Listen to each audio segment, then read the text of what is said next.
Good afternoon, everyone. I think we now have the slides up on the screen as well, so that's very helpful. As many of you will know, Lloyds has the largest retail investor base in the UK, and so Lloyds is very happy to be running another one of these retail briefings. We've undertaken these for a number of years, and hopefully you find them useful.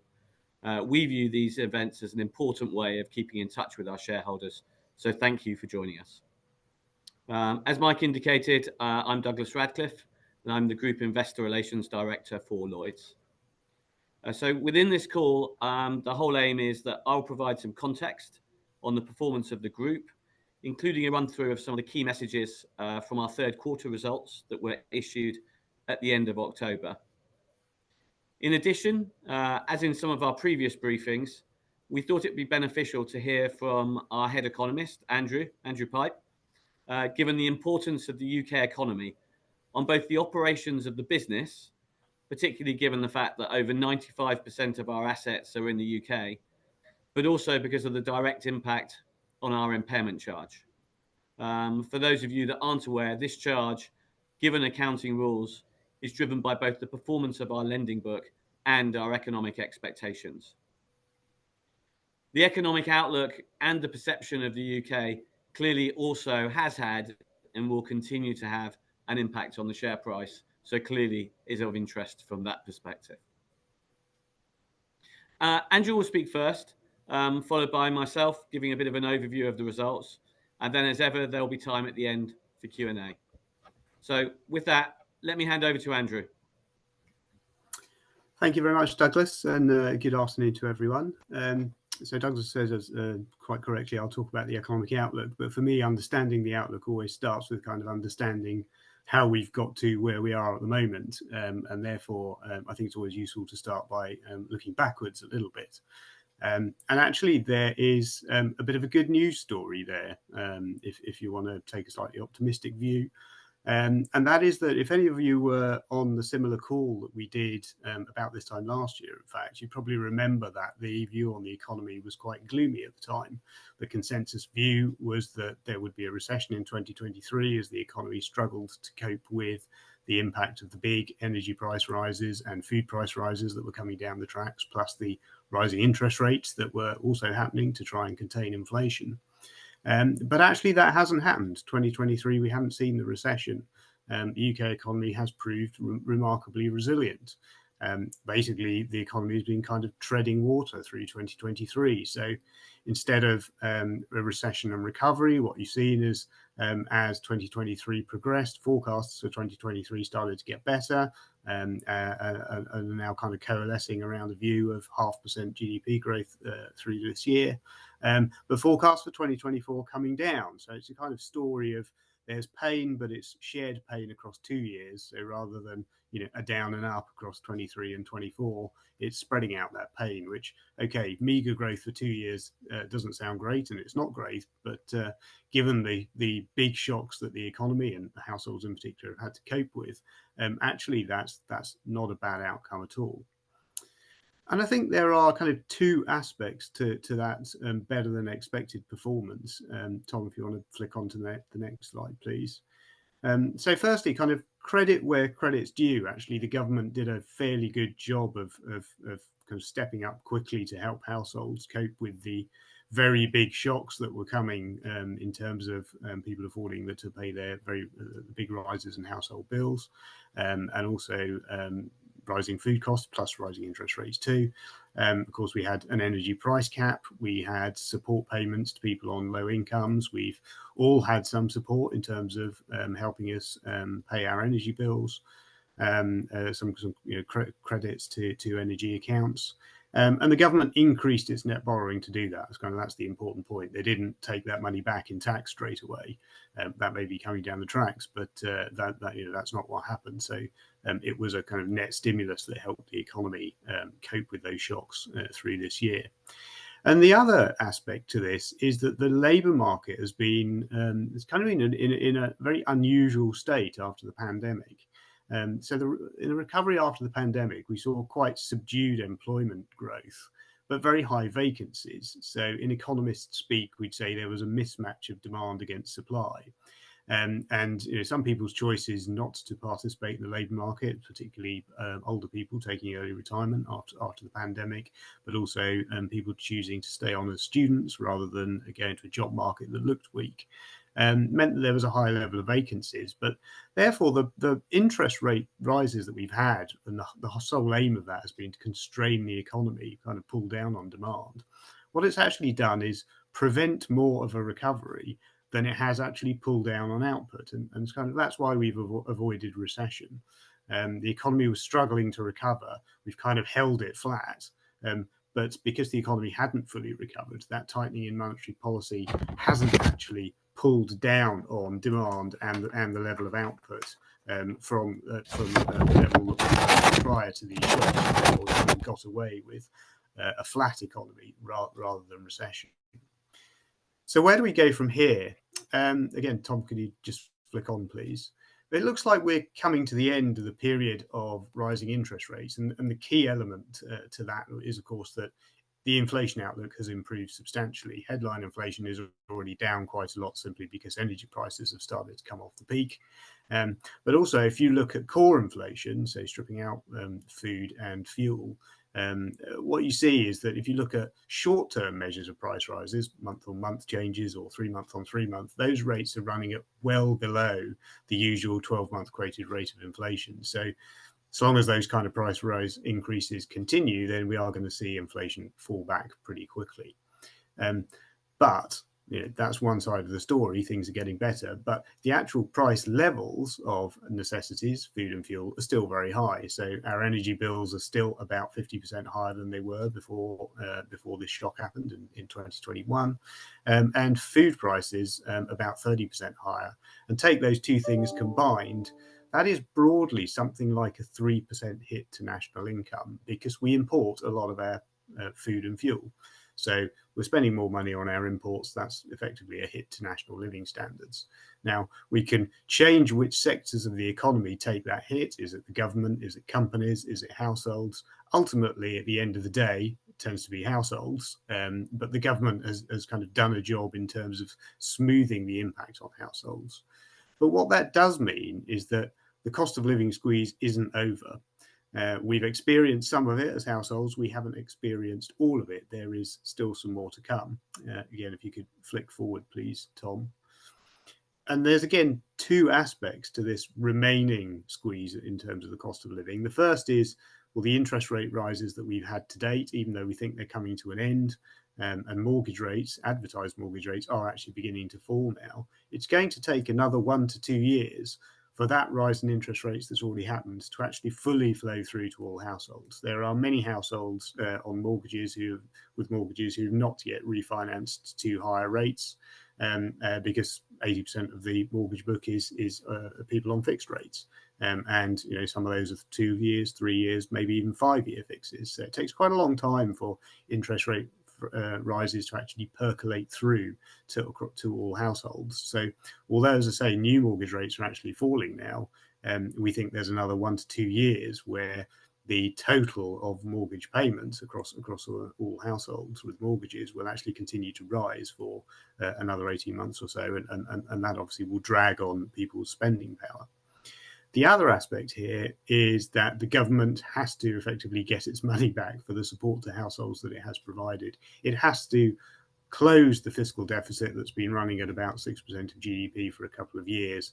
And as it does so, that will also drag on the economy. And in fact, if you look at the current government plans for the next 5 years, the fiscal tightening that we have in place, the closing of that deficit, over that 5-year period, it looks in essence, pretty similar to the kind of fiscal tightening that we witnessed after the global financial crisis and the Eurozone crisis. So between 2011 and 2015, that was a period that everyone referred to as austerity.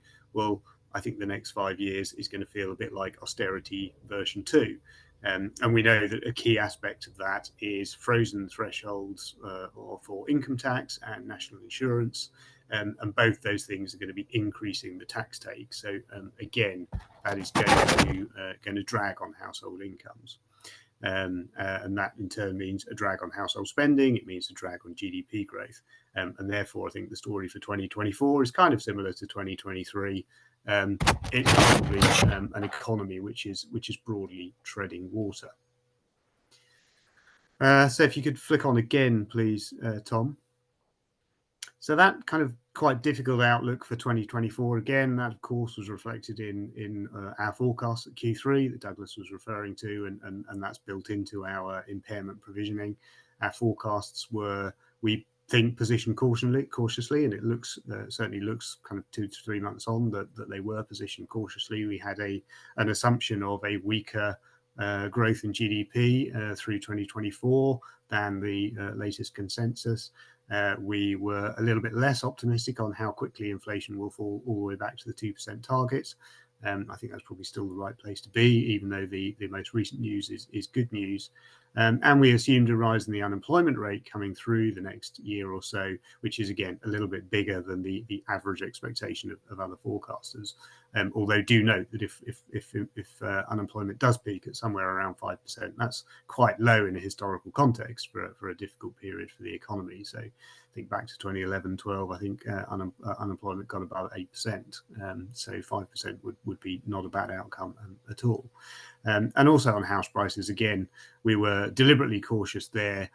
House prices have been kind of surprisingly strong through the pandemic. So it's not just a question about reversal of house prices due to higher interest rates, but also will some of that kind of price increase that happened during the pandemic start to reverse out. So we were cautious in those forecasts, and that's built into the impairment provisioning.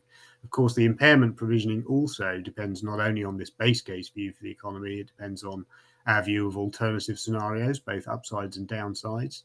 In terms of downside scenarios, we incorporate an assumption of a severe scenario, which is in fact worse in many aspects than what happened to the economy back in 2008-9, the global financial crisis. So we've assumed bigger falls in house prices and a bigger rise in unemployment built into that scenario. So again, it's kind of just making our provisioning assumptions cautious and reflective of some significant risks to the economy. That's of course not our base case forecast at all, but it is built into those provisioning assumptions.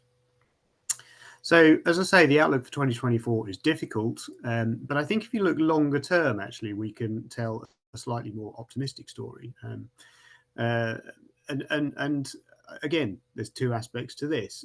One is kind of similar across many of our peer countries, and that is that we've had this gap open up between interest rates and productivity growth.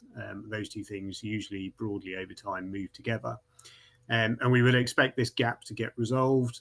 It can get resolved in one of two ways. Either interest rates can fall or productivity growth can improve. The reality is probably a bit of both. But the important point is that both those things, falling interest rates and rising productivity growth, both of them are good for the economy. So yes, the current year and next year are looking difficult. But beyond that, the outlook is definitely improving. And the other point, and this is kind of more relevant to the comparison of the UK to our major peer countries, particularly in Europe, is that although demographic change is a challenge, particularly aging populations, is a challenge to all economies and growth going forward, it is less of a challenge to the UK than it is for many of our peer countries, particularly in the Eurozone. So we do expect that working age population in the UK will continue to grow, albeit slowly, over the next decade, whereas for many Eurozone countries, it's most likely to shrink.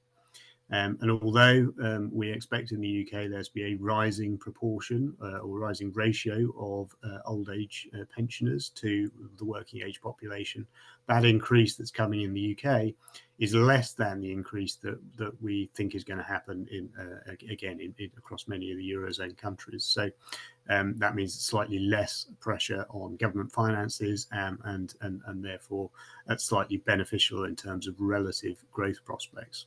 So the kind of I think that the two-line summary to the economic outlook is, yes, 2024 is a fairly difficult outlook.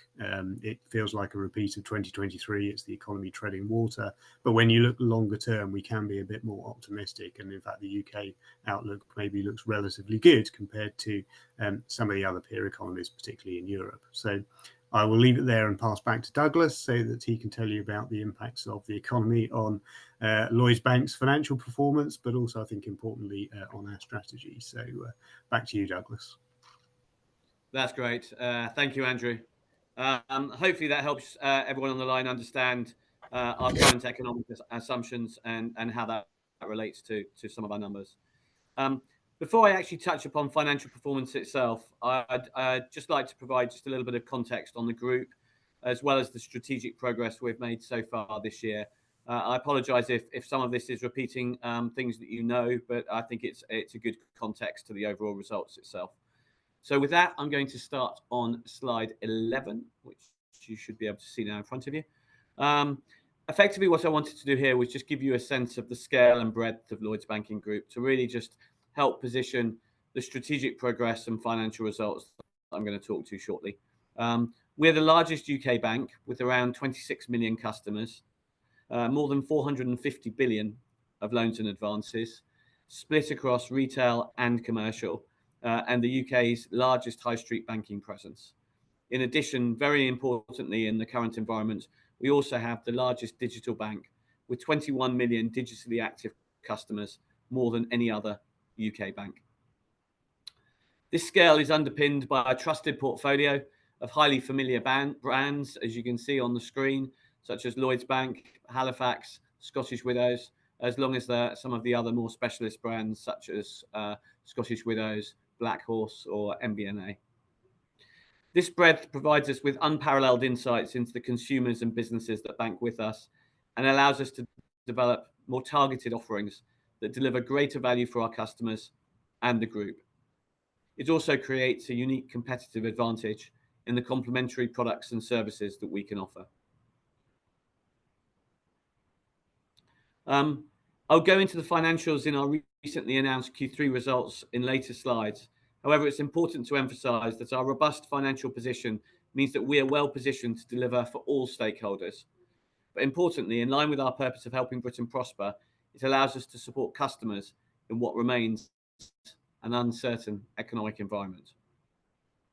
On slide 12, I'll now talk about the good progress we are making on the ambitious strategy that we set out in February 2022.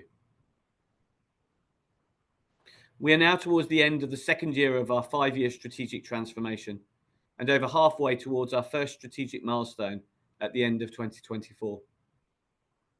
In 2022, we prioritised reorganising the group and laying the foundations for our strategic success.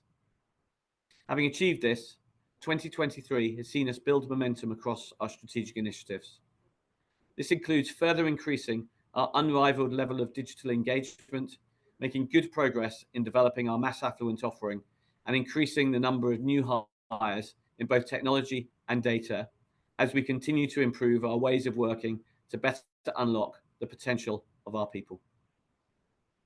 Consequently, I'm pleased to say we are progressing well and are on course to meet our targeted outcomes. This in turn supports our revenue and cost targets at group level, which, as a reminder, are to deliver 0.7 billion of additional revenues by 2024, growing to 1.5 billion by 2026, whilst at the same time targeting 1.2 billion of gross cost savings by 2024. As most of you will be aware, we're very focused as an organisation on costs, and this continues through the strategic programmes.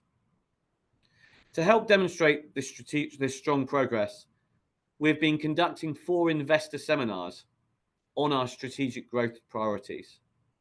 A number of you may have seen these already. These are providing an opportunity to hear from the respective management teams and to spend more time focusing on our progress to date and our vision for the future. 2 of these events, on the consumer business and the corporate and institutional business, have already taken place.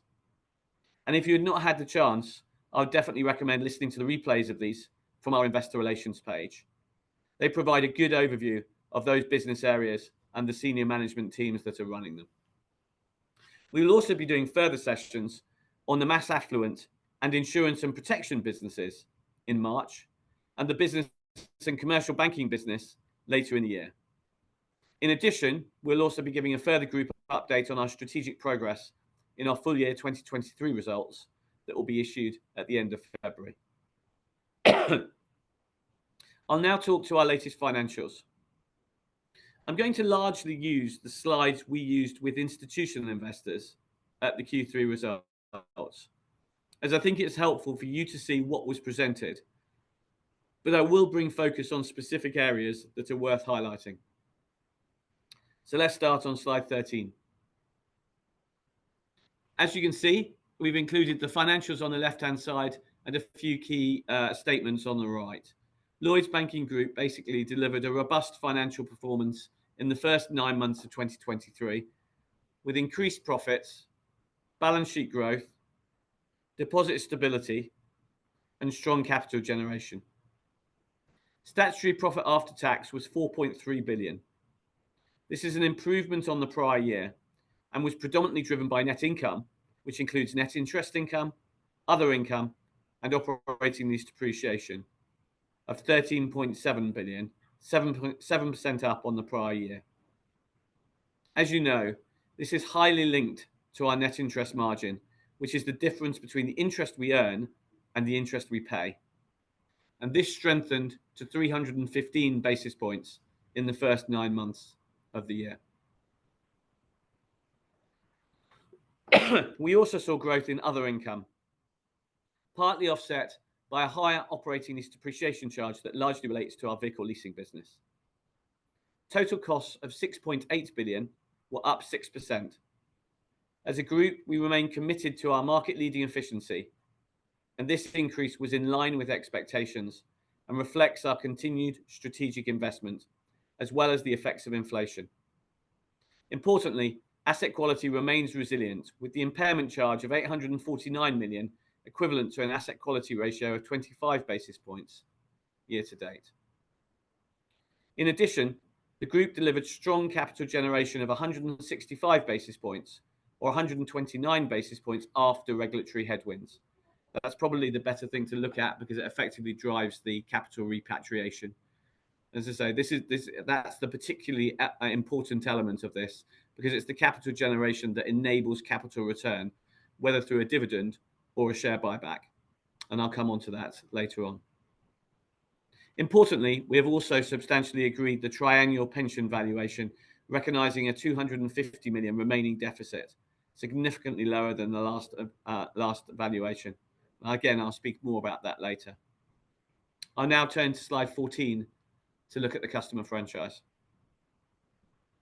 The customer franchise remains resilient, with total lending balances up 1.4 billion in the quarter to 452 billion.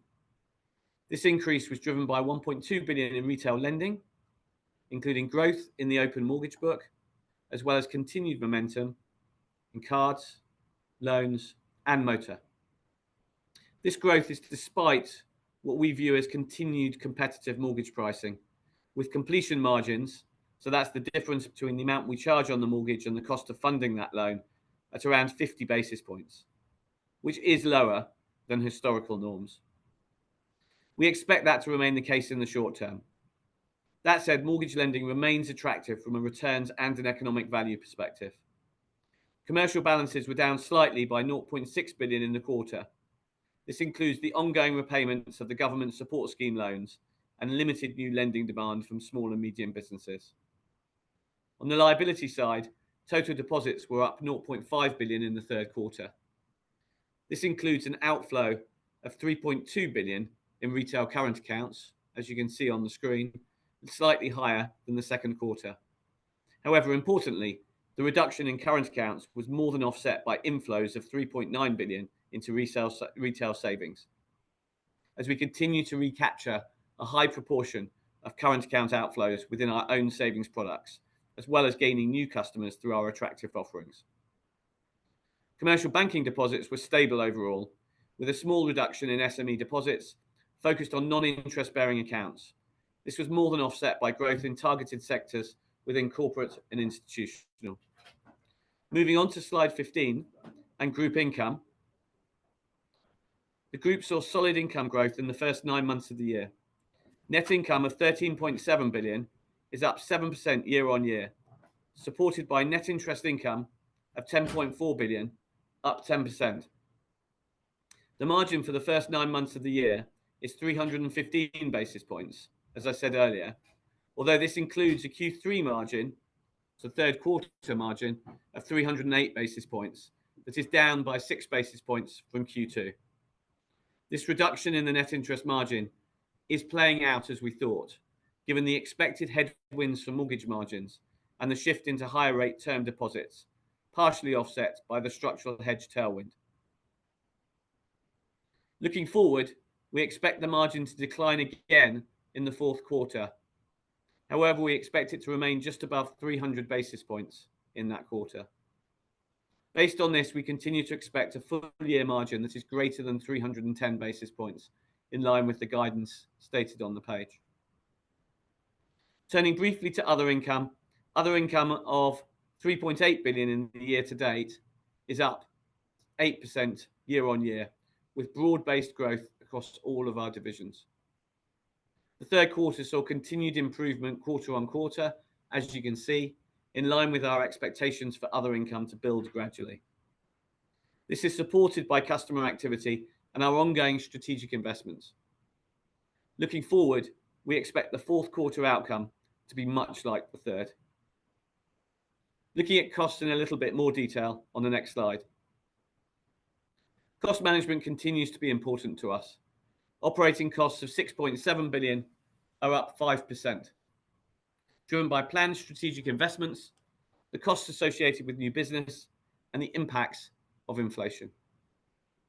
The cost-income ratio of 49.5% for the first 9 months of the year continues to be highly competitive. Looking forward, we remain focused on efficiency and offsetting the impact of persistent inflation. Consequently, we remain on track to deliver operating costs of circa 9.1 billion in 2023.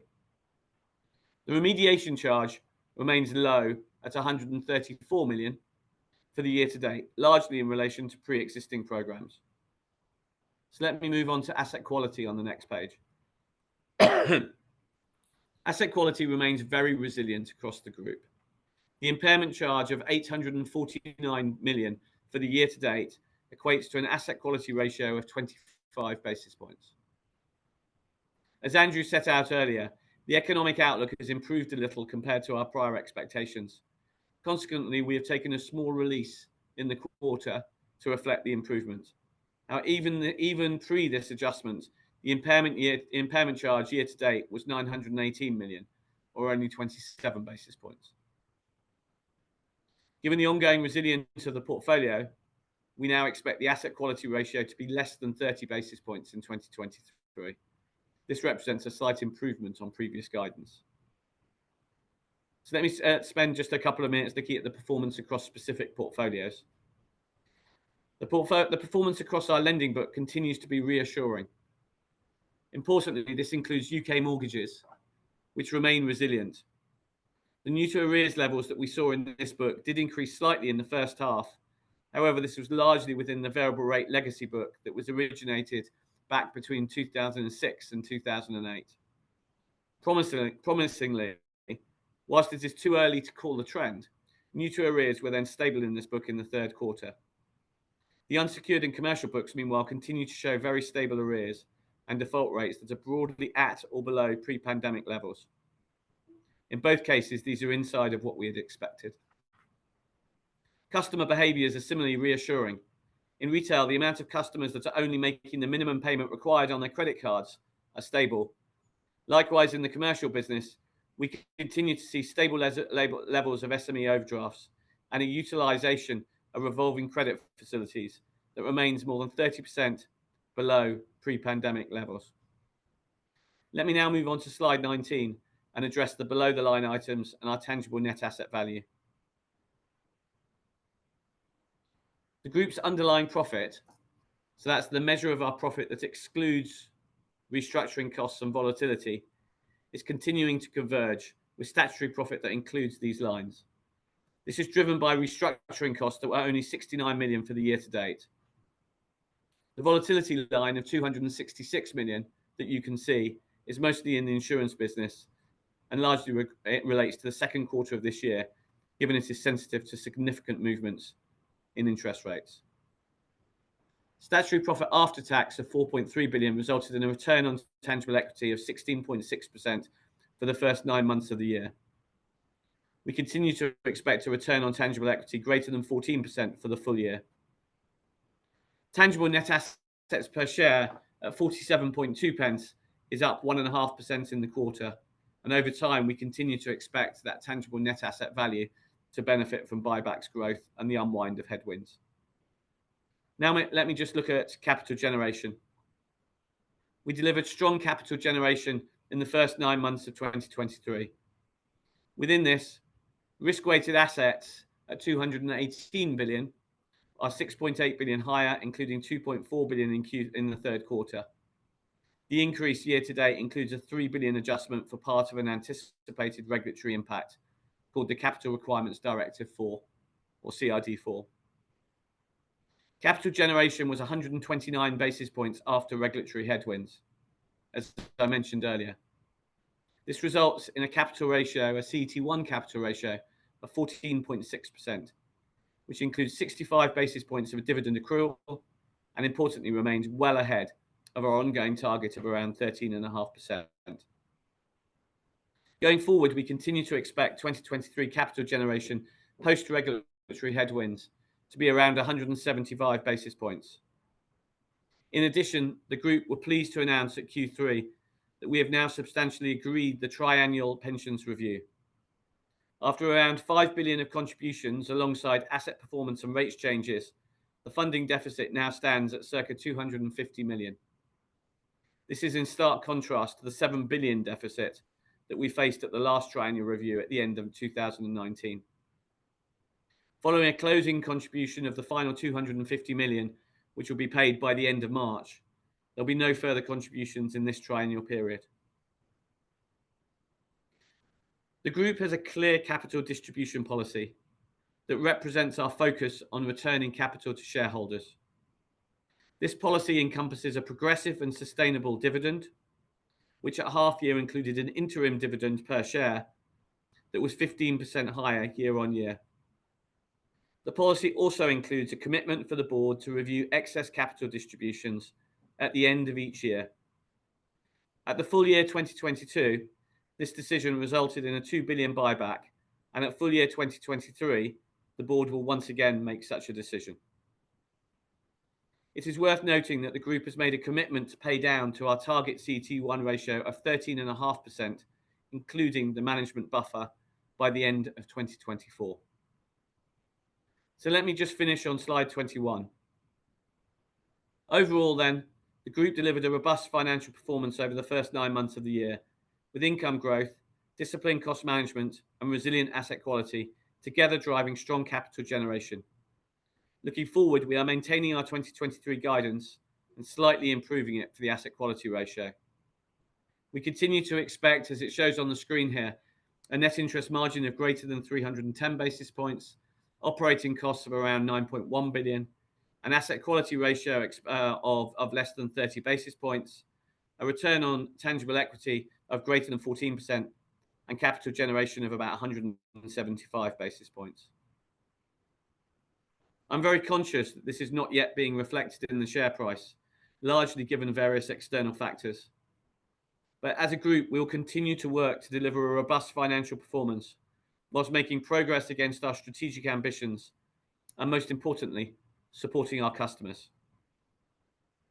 That concludes the actual presentation. Thank you for listening to both Andrew and myself, and we've now got a fair amount of time for Q&A. I know a number of you have already been typing your questions into the Q&A box, and we'll now address them appropriately. So let me go through a number of these questions. I will answer where appropriate. I'll read out the question that's been asked and then give an appropriate response. And where appropriate, I'll pass over to Andrew.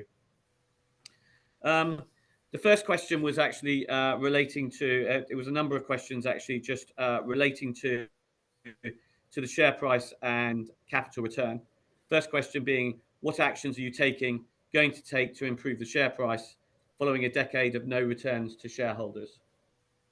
Well, that's actually something that clearly I've already mentioned at the start of my presentation. As you know, after the financial crisis, the management team at the time spent a fair amount of time actually clearing up the book, getting to a clean capital position, strengthening the capital ratio, and actually making sure it was a much tighter and cleaner book that we actually managed. A couple of years ago, we had a new management team in place, led by Charlie. In essence, the new strategy was very much focused on, it was a purpose-driven strategy, very much focused on revenue growth outcomes, as I've already mentioned earlier. Effectively, we're now in year 2 of that 3 to 5 year plan. We mobilized the strategy last year, and we're now starting to build the momentum in the delivery. As I highlighted, that should deliver essentially an additional £1.5 billion worth of income by 2026. We're on track to deliver 0.7 billion of that in 2024. In essence, that strategy itself is very much driven by 4 strategic initiatives. Firstly, deepening and innovating in consumer. Secondly, creating a new mass affluent offering. Thirdly, digitizing and diversifying our SME business. And finally, targeting our corporate and institutional offering. Those are all areas where, say, we've provided strategic updates. Well, the first 2, we provided strategic updates on our website. We'll continue to look towards giving those updates and delivering against that strategy. From a share price perspective, the view that we have, clearly there are a significant number of factors, both internal and external, that go into the actual share price itself. What we will continue to do as an organization is deliver in as much as we can do in delivering the financial and strategic objectives, and hopefully that should then start to be reflected, given the capital returns that we'll be making in the share price itself. The second question was whether shareholders can vote or decide or choose on a higher dividend, special dividend, or share buyback. As I've already highlighted, we have a clear capital return policy that takes into consideration a progressive and sustainable ordinary dividend, and then the board make a consideration on excess capital return at the end of each year. That ordinary dividend, say, increased by 15% at the half year, and actually in the year before increased by 20%. Shareholders themselves are able to vote on the actual dividend itself as part of the AGM and the resolutions, but it's the board that actually recommends the split of the ordinary dividend and the excess capital return, whether that be in via a buyback or whether that be in a form of a special dividend. And clearly they make that decision based on the needs of the whole shareholder base, from institutional investors and retail investors. And it's important to consider all different types of investors when making that decision. There was a question about the buyback itself, why that decision is made, and whether shares can be bought back directly.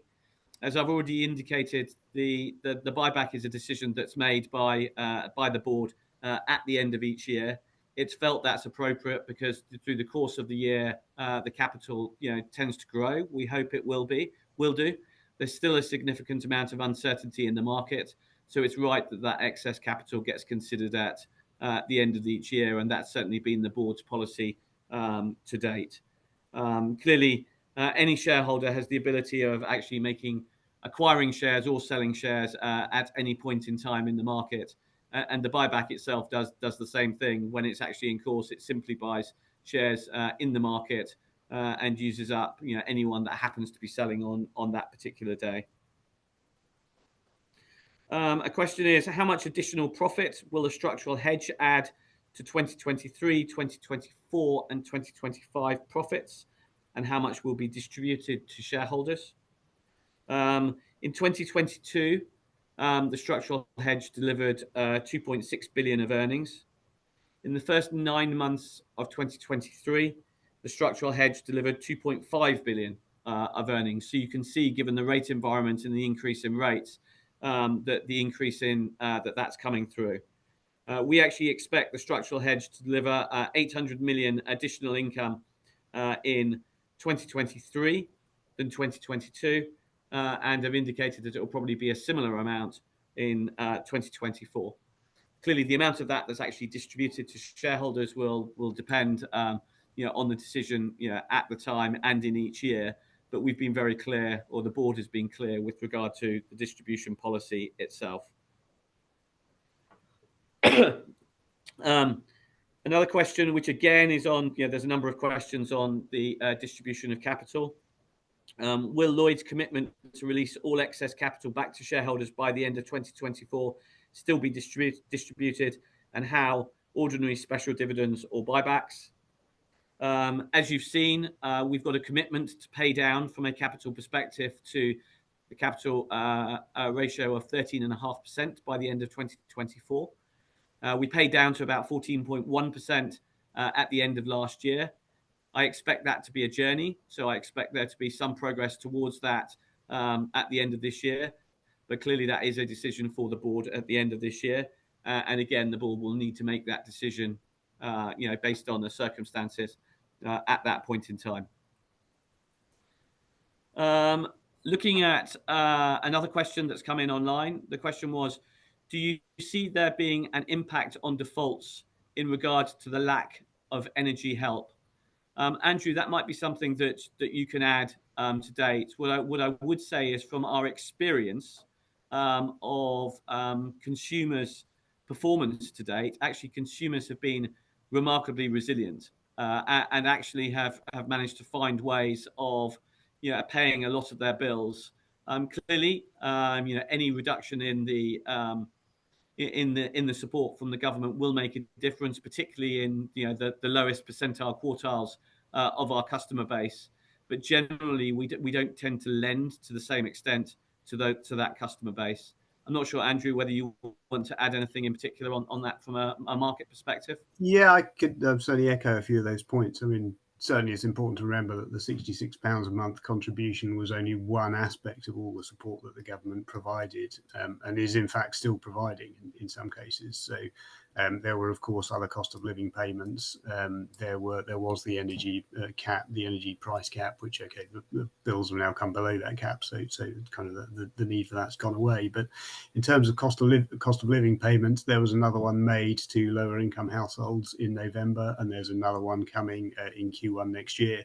So it's not that we've kind of been left with no support all of a sudden. Plus, of course, energy bills are coming down. But of course, remember also that this isn't happening in a vacuum. The economy is responding, and when I say the economy, I mean pay is responding. So pay growth has been something like 9% on average over the past year. So that's helping many households afford higher living costs. And at the lower end of the income spectrum, the increases are even greater. We just had a more than 10% rise in the national living wage, for example. So there's definitely a kind of better environment for pay, which is helping some households. As you said, Douglas, another important point to bear in mind is the pressures from higher energy bills are very different across the income spectrum. So at the higher end, people can almost shrug their shoulders, but kind of make some other changes to their spending habits, and they can cope fine. At the lower end, that is much more difficult to do, and there will be households who are suffering a situation which is quite difficult to cope with. But as Douglas says, those are not typically customers that Lloyds has a big exposure to in terms of lending, and therefore the impact on defaults of this is not something that we would think would be very significant for Lloyds. Excellent, thank you, Andrew. The next question that's come in is, what will be the net effect on the balance sheet of the settlement with the Barclays for the repayment of the outstanding 1.16 billion? How much of this amount has been written down previously?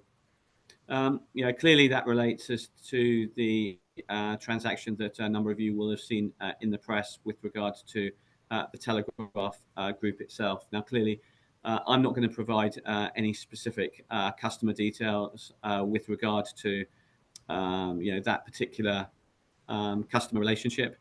Clearly, you can see from the press itself that is a relationship that we had. We won't comment on specific exposures or indeed specific amounts that we've taken provisions for. However, what I would say is that, clearly, any write back that we do take to the P&L would very much be limited to the amount of the provision that had been taken against that lending. And clearly, any benefit to the P&L would be taxable itself. So, in the same way it would be with any customer relationship, whether it be consumer or whether it be commercial, we clearly won't provide specific detail with regard to that relationship. The next question that's come in online was, assuming the government goes ahead with its plan to sell off the rest of its stake in NatWest to retail investors, what are the reasons why retail investors interested in long-term performance should stick with Lloyds rather than switch into a cheaper NatWest? That's a very interesting question coming through from there. So clearly from there, look, our perspective is we've been very clear. This is a business that's delivering now. It's a business that's got a robust performance, as you can see from the financial measures that I outlined earlier, particularly with regards to Q3. You can see particularly that that we believe that actually we've got targets out there for this year. We've got targets for and particularly I think the most important element you need to look at for this year is very much relating to returns. So return on tangible equity we believe to be greater than 14% this year, and we're going to deliver capital generation of 175 basis points. If you look at it from last year's perspective, we actually paid out 3.6 billion to shareholders, 1.6 billion, which was as part of the ordinary dividend, 2 billion was part of via a buyback. So clearly, if you look at the capital generation itself, that puts us in a strong position for capital returns again this year. Again, if you look at our guidance, and we're actually quite transparent with regard to the guidance going forward, and I think this is something that any investor should look at, is to where do you believe the business is going to perform, not just this year but also next year and further out. We've given guidance for 2024 where we expect a 13% returns. We expect another 175 basis points of capital generation. And indeed, we expect costs to be under control, as remaining about the 9.2 billion in costs. And actually, then we see in the longer term, out to 2026, that guidance improving to what greater than a 15% returns and more than 200 basis points of capital generation. And when you look at the drivers for that, there's a number of reasons. I think, first of all, is the fact that we've got a strategy that we outlined that we are delivering against, and we expect to continue to deliver against it over the next few years. And at the same time, we'll continue to benefit from the rising rate environment. So when you look at those across the piece, I think as an organisation, we're very transparent with our performance. We're very transparent as to the drivers of our performance, and indeed providing guidance on where we expect to be. And I've got a relatively good track record to date. Now, you can never guarantee these things, but a relatively good track record when it comes to guidance across the piece. So hopefully that's of some help. Actually, what I should add there is the fact that obviously the other element you talked about is when NatWest is trading at a cheaper valuation to Lloyds. Clearly, that is the point at the moment, but that's a reflection of the market expectations at the moment, and reflect, I suppose, the guidance that's out there and expectations for delivery.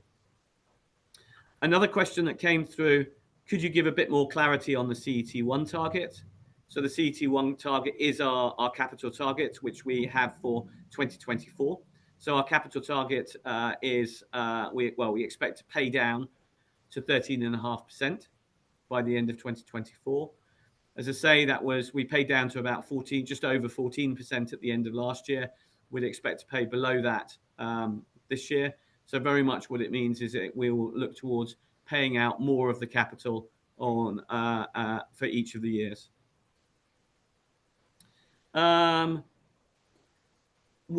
next question was: will the sale of Telegraph Media Group and the recoup of the 1.16 billion loan to the Barclay family allow a special dividend to shareholders? Exactly as I've said before. Look, any benefit that would come from any writing back of any loans will clearly be reflected in the P&L.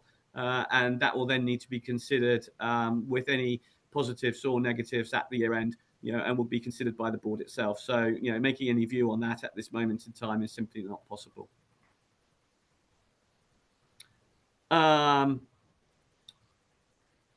There's a question there on Barclays Bank is rumoured to be planning to axe 25% of its investment customers. If this happens, will Lloyds hope to attract them? Well, clearly, if you look at what I was talking about earlier and the different strands of the strategy itself, one of the strands itself was very much about creating a new mass affluent offering.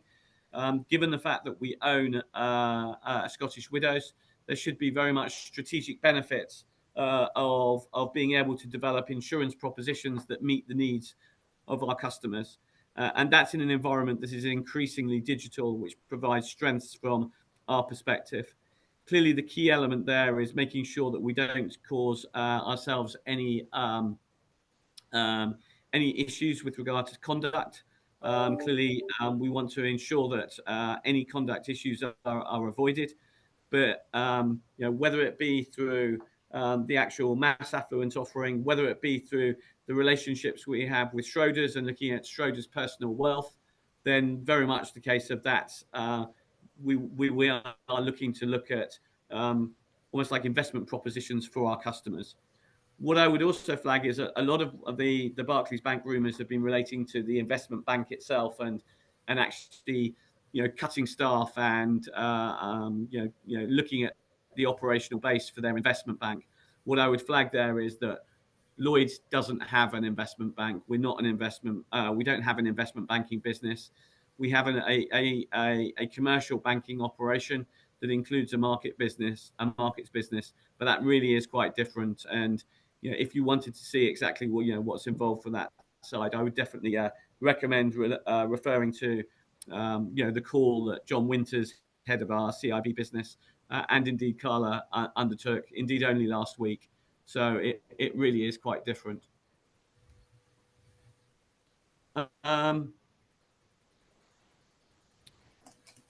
There's a question there on after 11 years, the share price is lower today than previously. This isn't a great performance. Buybacks seem like a waste of money. Why is this presentation not being led by a director? So there's an interesting one. So look, I've been very, very clear about buybacks themselves. As buybacks themselves, clearly, in theory, as you buy back shares, the value of the remaining shares should be higher. It's very, in some respects, simple from a maths perspective. The EPS should be greater for the remaining shares that are out there. So it should, excluding any other movements, it should be beneficial from a share price perspective. Clearly, that hasn't been the case over the last 12 months where share prices haven't moved as a result of the buyback. But a lot of our large institutional investors, given the fact that we're still trading below book value, are very much in favour of buybacks themselves. And when the board are making decisions on how we repatriate capital, then actually that's something that is taken into consideration, all different shareholders. With regard to your specific point, I am a director. I am a director of investor relations. I talk to our institutional investors as well as retail investors. I talk to our largest investors, around the world on a regular basis, as do other members of the management team and indeed my investor relations team. And clearly, there are other significant presentations by our management team that are available to view on the website as well. Other questions that are coming back. There's a question here on whether we would be interested in looking at Tesco Bank as an acquisition. Clearly, look, I'm not going to comment on specific market speculation with regards to any acquisitions. As ever, we'll always review any opportunities that arise to accelerate and support our strategic plans. For example, we acquired the Tusker business, which is a salary sacrifice car finance acquisition earlier this year. Acquisitions will only really be considered when we believe it will help to further our strategy and ultimately enhance value for our shareholders. Another question's come through. Andrew, this might be one that you might want to be involved with as well, is in doing your forecast for the UK economy, how much weight do you attach to the negative impact of Brexit on the UK economy? Just before you answer that one, Andrew, just conscious that we've hit the 1 hour mark. So maybe if you could pick 2 or 3 more to answer that look as though they're quite, sort of interesting, that would be great. And then I think we'll have to start drawing a close at that point. Okay, no problem, Mike. Okay, yeah, thanks very much, Mike. I think I can answer this one fairly quickly. I mean, first of all, I guess the first thing to say is, we don't make any judgment as to whether Brexit is good or bad from the UK perspective. As most economists do, yes, we believe there are some economic costs of Brexit. It's kind of a personal choice, a political choice as to how you want to compare those costs to what you might believe are some social benefits of Brexit. That's certainly what some people voted on in terms of ability to take back control, sovereignty, control of our borders, immigration, those kind of things. So we don't kind of necessarily take any view on is Brexit good or bad as such. But as I said, yes, as economists, we are in the same place as I think the vast majority of economists, which is that if you make trading with your biggest trading partner a bit more difficult, then that is going to have some negative economic costs. And yes, that is therefore baked into our forecasts. The way it comes through is that by hampering trade linkages and hampering the attractiveness of your economy to international investment, that is a drag on productivity growth, and therefore it is a drag on GDP growth. So that is built into the forecast. It's one of the reasons why UK GDP growth now is typically in a normal year something like 1.5% rather than something a little bit stronger than that. But it's not that the UK is again operating in a vacuum. We are finding that deglobalization is a story now for the whole of the world. I mean, look at US versus China, for example, and so Brexit is one aspect of that, but it's not that other countries, just because they haven't done a Brexit equivalent, are getting away scot-free. It is a more difficult global trading environment now, and yeah, that is baked into our UK, but also our global economic view. Thanks, Andrew. What I'll do is I'll answer one more question here, and then I'll hand over. And then the remaining questions, Mike, I can always get back and draft responses and make sure that you receive the details of the responses themselves. Okay, thanks very much, Douglas. That's no problem. So there was also a question basically on how much money is Lloyds currently lending in support of fossil fuel exploration, and what is the trend and slope over time. I'd have to say that actual fossil fuel exploration is a relatively small aspect for us. That's not an area that is a large part of our business. The whole climate ambitions is very much an area of focus for us as an organisation, and we're progressing towards those ambitions, actually working closely together with both customers, the government, and indeed the market. We're looking to reduce the carbon emissions we finance by more than 50% by 2030, and we're on a path to net zero by 2050 or sooner. We're looking to halve the carbon footprint of Scottish Widows investments by 2030, again on a path to net zero by 2050. We're looking to reach net zero own operations by 2030. We're looking to reduce the emissions from our suppliers by 50% by 2030, again on the path to net zero by 2050. And actually what you'll see if you go online, where we've got an awful lot of detail about the focus that we're making, effectively we're now issuing a lot of detail on our sector targets. We've got 7 sector targets for high emitting sectors, and we'll publish agriculture and commercial CRE targets in 2024. Again, we've got 20 billion of green and sustainable financing target, and again we've got a target. We've delivered more than 20 billion of investment in climate aware strategies since January 2021. So it's an area we're very focused on, and it's very much part of the overall the purpose of the business of helping Britain prosper and delivering. From our side, delivering on the purpose is very much part of the business strategy, and they are aligned. So Mike, I suppose we run slightly over. There were a couple of questions we weren't able to address. We can make sure that we get back to those individuals on those specific questions. a couple of which relate to our disclosures. But I'd just like to thank everyone for taking the time to dial in, and I do hope it was useful.